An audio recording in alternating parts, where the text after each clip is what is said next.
When our exploration fleet first dispatched its network of autonomous drones to the obscure and uncharted edges of the Sagittarius Arm, there was no expectation that the Sol system would yield anything of interest. Our databanks already classified thousands of systems far richer in elements, with more habitable worlds or at least planetary bodies promising for terraforming. Sol was, by every metric, forgettable and unimpressive yellow star orbited by a lineup of dull gas giants, scorched inner rocks, and one particular anomaly, the third planet. At first glance, this blue-green world seemed like any other life-bearing planet. A rarity, yes, but not a miracle. Our scans showed it was blanketed with oceans, broken by sprawling continents, wrapped in a chaotic storm system, and encased in a veil of electromagnetic interference and orbital clutter. Oddly enough, its orbital space was riddled with fragmented debris, which suggested an unusual pattern of artificial activity: failed satellites, broken boosters, and twisted wreckage that had long ceased functioning. Curious, the probe lingered,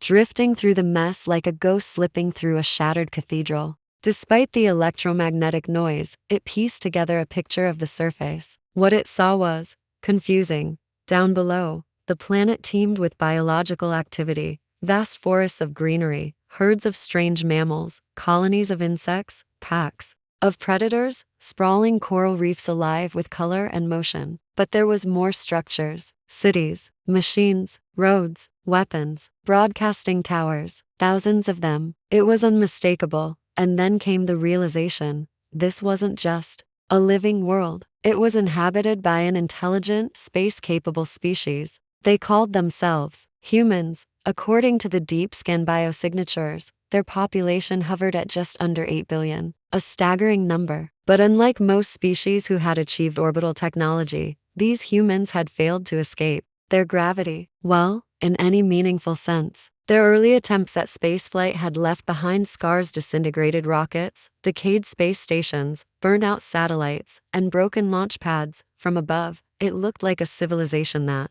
had once aspired to reach the stars, and failed spectacularly. And yet, even in failure, there was something unsettling about them. Their planet's surface was not peaceful. It was erratic, fractured by political boundaries, and covered in networks of ever-expanding urban jungles. They fought one another, constantly. Religions, ideologies, borders, every excuse seemed valid to these humans to wage war. But they survived, always. Even the poorest of their cities buzzed with activity. They were relentless. Still, the consensus among our scientists was dismissive, primitive, uncoordinated, disorganized. The humans would need centuries, maybe half a millennium, to climb their way to functional interstellar travel, let alone develop faster than light capability. They were to be ignored, monitored perhaps, but otherwise left in the shadows of their own irrelevance.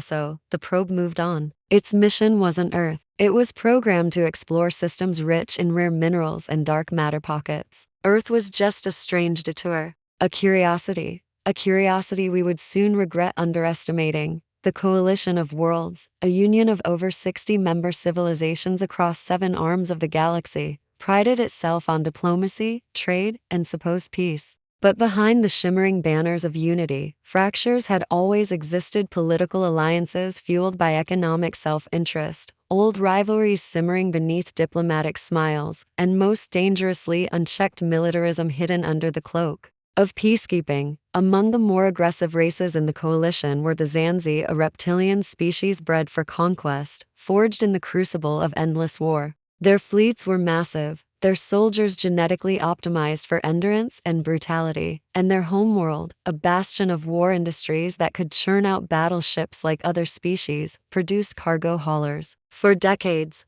the Zanzi had been both protector and predator within the coalition, keeping smaller member races in line, all while expanding their influence behind the scenes. And then came the Danik, a newer addition to the coalition. The Danik were a gentle, aquatic-blooded people whose physiology was ill-suited to war. They had rich cultural tapestries, expansive libraries, and an uncanny knack for computational physics and terraforming. But they lacked defenses. No great armadas, no dreadnoughts. Their contribution to the coalition was knowledge and science, not firepower. They were peaceful, too peaceful, when tensions flared between the Danik and a minor Zanzi frontier colony over a disputed resource-rich moon. Most believed it would be handled through negotiation. But the Zanzi don't negotiate. They raise the moon's orbit in a matter of hours, glassed the Danik research outpost without a declaration of war, and sent troop carriers to the Danik system before the coalition Senate had even finished their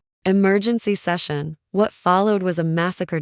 In less than 2 standard weeks, the Zanzi had subjugated one Danik planet and sterilized another from orbit. Billions died screaming into the vacuum. The few surviving Danik fleets, barely combat capable, tried to flee, but they were intercepted, broken apart, and enslaved. The Senate did nothing. Why? Politics. The Zanzi had power, they had votes, and they had influence. The Danik, on the other hand, had no strong allies, no military leverage, and no representatives with enough clout to swing the chamber. Behind closed doors, a sickening deal was struck. The Danik would be expelled from the coalition under the pretense of security destabilization, leaving them to drift, unwanted and homeless. But someone had a better idea. Why let the Danik scatter like dust across the void? Why not test something? Earth, that strange, underdeveloped world on the outskirts of the spiral arm, the one crawling with peculiar humans, the one no one took seriously. It was suggested, offhandedly, that the Danik could be relocated there, not as guests, as an experiment, to see how humans would react to the sudden arrival of millions of refugees from the stars. After all, why waste a noble race or precious resources on a planet no one cared about? So it was decided. 52 colossal Danik colony ships, patched together from salvaged war wrecks and gutted freighters, each packed with desperate refugees, men, women, children, scientists, engineers, artists, all with nowhere to go, were dispatched to the Sol system. No escorts, no support, no turning back. They called it resettlement. It was exile. And yet, what happened next would change the fate of the galaxy. The journey to Earth took months spent adrift in silence, surrounded by metal hulls echoing with sorrow. The Danik had no maps of the Sol system, no allies to call, and barely enough supplies to survive the trip. Their ships, never meant for long voyages, creaked under the strain. Life support systems were pushed to the brink. Families huddled together in narrow corridors once meant for cargo. Air was rationed, food was synthetic paste, every breath felt borrowed, and yet, hope flickered. They had heard whispers of the human race, strange, erratic, loud creatures with endless internal conflict, but a deep, primal empathy beneath their chaos. Most coalition archives describe them as slow to evolve, technologically inferior, and disorganized. But the Danik were desperate enough to take the gamble. Better to be rejected by a new race than die in the vacuum. When the first Danik ships crept into Earth's orbital fringe, their sensors went haywire. They had expected debris, pollution, electromagnetic chatter, and yes, all that was there. But what they hadn't expected was contact. Almost immediately, a signal was sent from Earth. It wasn't encrypted. It wasn't defensive. It wasn't even cautious. It was welcoming. Thousands of languages, translations, greetings, music. They had been watching, listening. Earth had seen the ships approach and prepared not for war, but for arrival. And then, one by one, the humans opened their arms. Within days, orbital traffic began to clear. Satellites shifted position. Debris fields were vacuumed and pulled into controlled burns in the atmosphere. Human space agencies, once fractured by national borders, began coordinating under emergency pacts. The UN, along with half a dozen international coalitions, issued a formal welcome. Aid stations were erected. Engineers began designing massive atmospheric bridges between the Danik freighters and Earth's orbital tethers. The refugees descended not into fire but into hands, of course. It wasn't easy. The sudden arrival of 7 billion aliens, more than 3/4 of the Danik race, threatened to collapse Earth's already strained infrastructure. But what came next stunned every observer from the coalition. Humans adapted faster than anyone imagined. Entire cities sprang up overnight, not by traditional construction, but through industrial marvels Earth had been quietly refining for years. Gigantic automated drones, driven by AI-guided printers, began deploying modular buildings on every continent. Fields were cleared. New urban centers formed. The Danik, though biologically different, found themselves integrated. Schools taught hybrid classes. Local governments created cultural ministries, and joint science projects began to spring from universities. Human compassion, which often looked clumsy and inefficient from the outside, proved to be a force of impossible momentum when focused, and then, the unexpected began. The Danik brought with them technology, particle shielding, gravitational compressors, FTTL blueprints, material replication techniques. To them, it was basic coalition tech. But to humans, it was a spark. Reverse engineering began almost instantly. In workshops hidden beneath megacities and in university labs powered by caffeine and curiosity, humans began pulling apart the Danik systems and building something new, better, faster, more adaptable. Vehicles once grounded by wheels were fitted with anti-gravity lifts. Personal drones were built using human-Danik hybrid code. The orbital junkyard was converted into raw material harvesters. And the ships. Oh, the ships. Within a month, humanity had built its first working FTTL drive. Within 3, there were 50. By the end of the year, they had produced more than 100 interstellar-capable vessels, each uniquely human, each faster and more modular than anything the Danik had ever flown.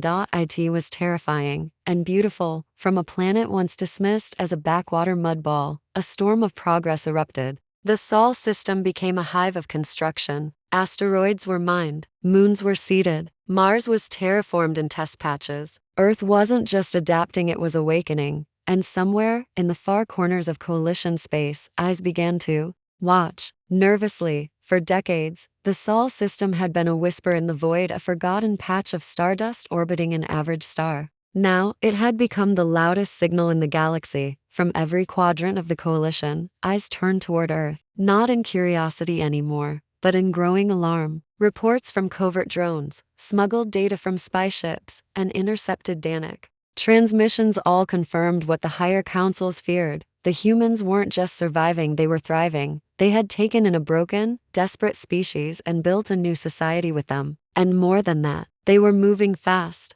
Too fast. No other race in recorded coalition history had advanced so quickly. FTTL engines, once rare and sacred pieces of military engineering, were now rolling off human assembly lines like ground cars. Shielding systems, weapon arrays, anti-grav tanks, orbital weapons platforms. Earth was building it all, but not as replicas. As originals. Human-designed, human-made, human-optimized. Entire fleets were launching from Earth and its orbiting moons, each one more refined than the last. Most ships were unmanned, controlled by advanced AI, but others were manned by brave crews, some Danik, some human, some both. These vessels fanned out across nearby systems not as conquerors, but as explorers, scavengers, miners, scouts, colonizers, and that terrified the Zanzi. The Zanzi had ruled through fear for generations. They didn't fear resistance because no one ever resisted. Entire races had bowed before them without a single shot fired, knowing what would happen if they dared oppose. The Zanzi built dreadnoughts not just as weapons of war, but as symbols of inevitability. No one could stop them. Until now, the humans were different. They had no fear in their eyes, only defiance. And worse, they had momentum. Civilization is a fire, and Earth had ignited. Within the coalition Senate, murmurs turned to debates. The Zanzi lobbied aggressively. They called Earth a destabilizing force, a rogue system threatening galactic order. They used every ounce of their influence to push a single agenda: contain them, now. And so, permission was given, quietly, reluctantly. The Senate didn't want another war, but they also didn't want to risk losing their power to a wild card species. The Zanzi assembled a fleet. Not a patrol, not a task force, a full fleet. 100 warships, dreadnoughts, carriers, destroyers, orbital siege platforms, troop transports loaded with millions of soldiers, fighters, bombers, infiltration crafts. It was the kind of force the Zanzi used when they wanted to make a point. When they wanted a planet to remember its last sunrise. Their plan was surgical and brutal. Arrive in the Sol system under cloak, gather near the system's largest gas giant, and strike. First, bombard Mars. Then, sterilize the moons. And finally, Earth itself. A quick, decisive blow before humanity could react. A single planet, no matter how resourceful, could never stand against that kind of power, or so they believed. The Zanzi fleet arrived like a thundercloud at the edge of the Sol system, its colossal warships shimmering into real space near Jupiter's orbit. Hundreds of ships aligned into formation, each one bristling with turrets, missile pods, and hull-mounted energy cannons capable of turning entire continents to glass. They paused near the gas giant, using its magnetic interference to hide while regrouping. Final checks were made. Orders were encrypted and dispatched. Engines rumbled to life. The invasion of Earth was to begin within 48 Earth hours, but humanity was watching, from behind the shadows of Jupiter's lesser moons, a hidden network of long-range observation drones fed constant data to Earth's military AI grid. What the Zanzi didn't know, what they couldn't know, was that Earth had seen them coming days ago. So while the invaders prepared for a blitzkrieg, Earth had already begun its quiet mobilization. At first, the Zanzi detected nothing but background radio chatter, normal planetary noise. Then came anomalies, sudden shifts in orbital debris patterns, satellite systems blinking in synchronized bursts, mining operations in the asteroid belt going silent. Their analysts noted the strange silence, but chalked it up to panic. They didn't realize Earth was about to punch back. It started with a whisper, 12 ships. Just 12. That was all the Zanzi saw at first. 12 cruiser-class vessels, unassuming compared to their massive armada, idling near Earth like sentinels. Most Zanzi generals laughed. It was a show of resistance, perhaps, but pitiful. Symbolic at best. Then the numbers grew. More ships jumped in 20, then 30, then 60. From nowhere. Vessels that hadn't existed on any coalition registry. Ships built in secret, in orbital dry docks, under the ice of Antarctica, beneath Earth's oceans, even inside hollowed-out asteroids. Some bore human hull designs, others had Danik hybrid structures. All were armed, all were fast. And they kept coming. By the time the Zanzi fleet crossed the asteroid belt, they were no longer looking at a symbolic defense. They were staring down an equal. The battlefield chosen by the humans was Mars. Once a red, dead rock, it had been seeded with military outposts and gravitic catapults within the last year. There, in orbit around its dusty surface, two fleets met, one ancient and arrogant, the other new, furious, and impossibly ready. The silence ended with a single high-frequency pulse from the flagship of the human Danik fleet. The defense lines surged forward. Railguns fired. Beam cannons tore through the void. Kinetic rounds the size of shuttle buses slammed into Zanzi cruisers. The invaders returned fire, unleashing wave after wave of animator missiles and plasma lance. It was chaos. And it was glorious. Zanzi formations broke under the relentless pressure. The humans maneuvered faster, each ship linked by swarm intelligence, reacting like living creatures. They predicted Zanzi movements before they happened. They cut off retreat lines. They cornered dreadnoughts and pounded them until their shields collapsed, then bored through the armor like needles through flesh. Even the Danik, whose old freighters had been transformed into agile combat ships, held their own. What they lacked in firepower, they made up for in ingenuity, using reflective shield drones and jamming pulses to disable enemy targeting systems. The Zanzi had never faced anything like this. They weren't fighting a world. They were fighting a storm. One by one, their ships fell. Still, the Zanzi fleet was massive. After hours of brutal combat, they retained 50 of their original 100 vessels, including their dreadnought, their flagship, and several orbital carriers designed to subjugate planets from space. And so, as their generals screamed for regrouping,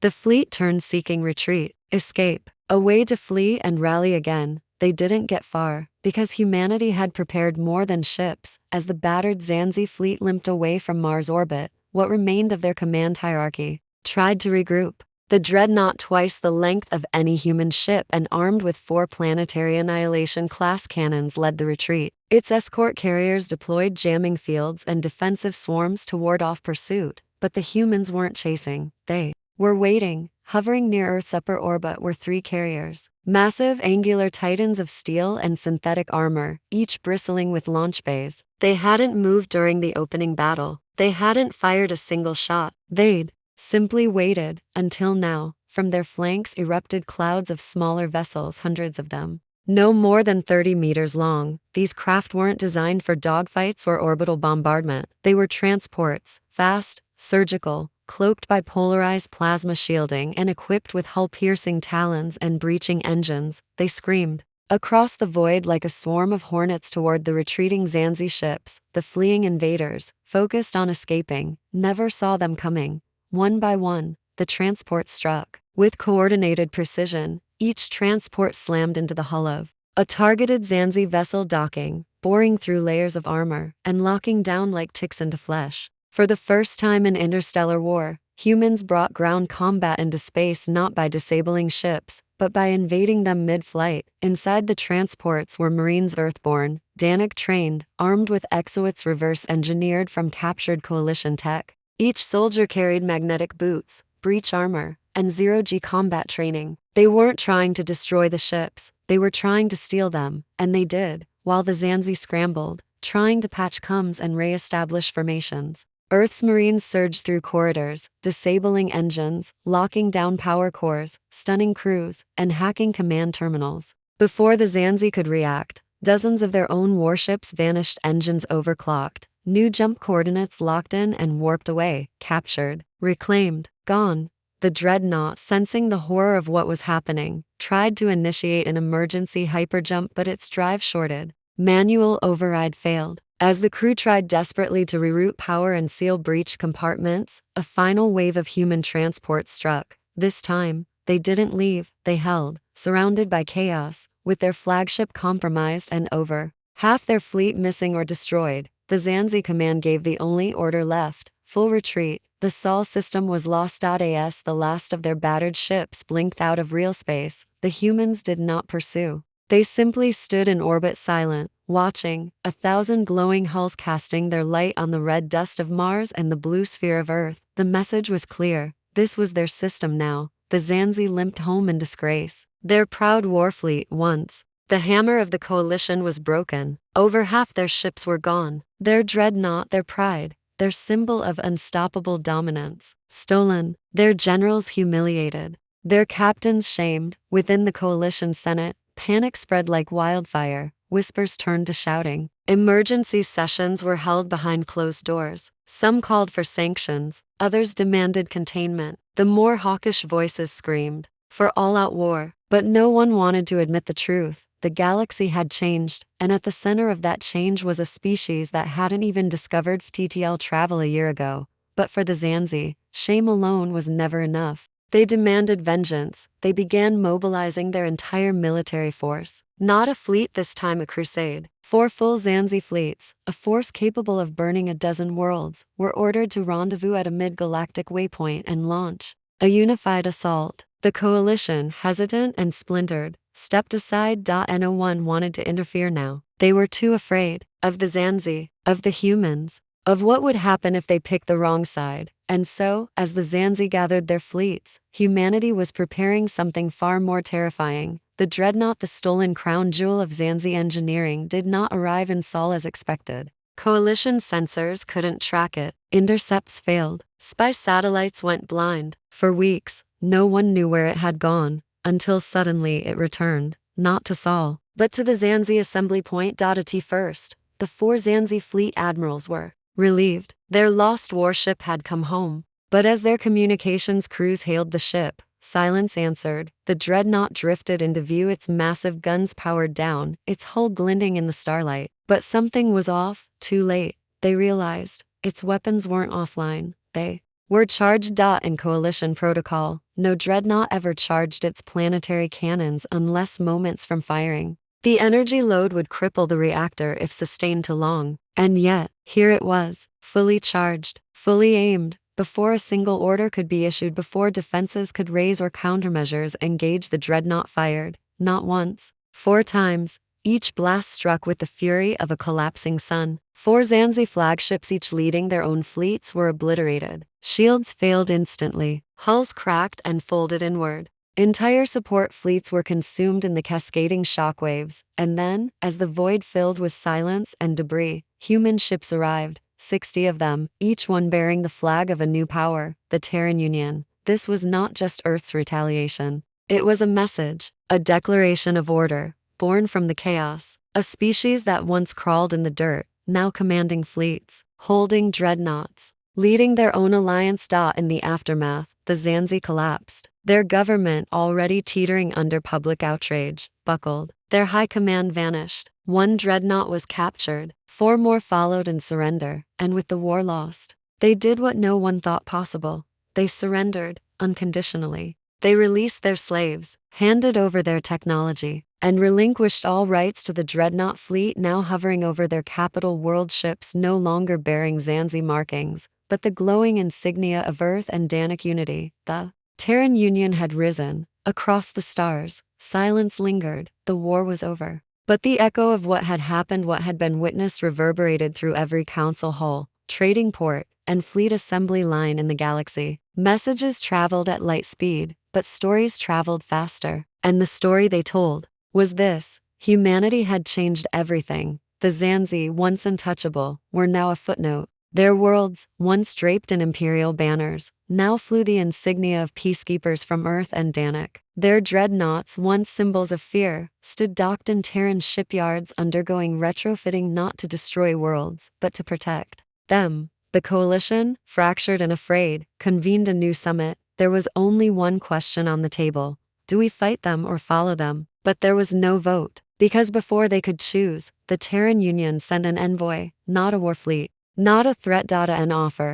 Human diplomats standing alongside Danik envoys proposed something no one had expected: not domination, not conquest, but collaboration. They didn't seek to rule the galaxy. They sought to reshape it. A new charter was unveiled, one that bound member races not by fear or superiority, but by shared vision of mutual growth, cultural respect, and technological access for all. One where smaller civilizations could no longer be crushed by larger ones. One where every voice, even the quietest, mattered. The vote passed unanimously. In time, even Zanzi worlds joined the Terran-led order, some with shame, others with gratitude. Freed slaves returned to their homes. Refugees found new beginnings. The old galactic maps were redrawn, not with borders, but with bridges. And in the heart of it all was Earth, that strange blue planet with its stubborn bipeds. A world that had once fumbled its way into space, now sitting at the center of the most powerful alliance the galaxy had ever known. They called them many things: humans, apes, Terrans, Deathworlders.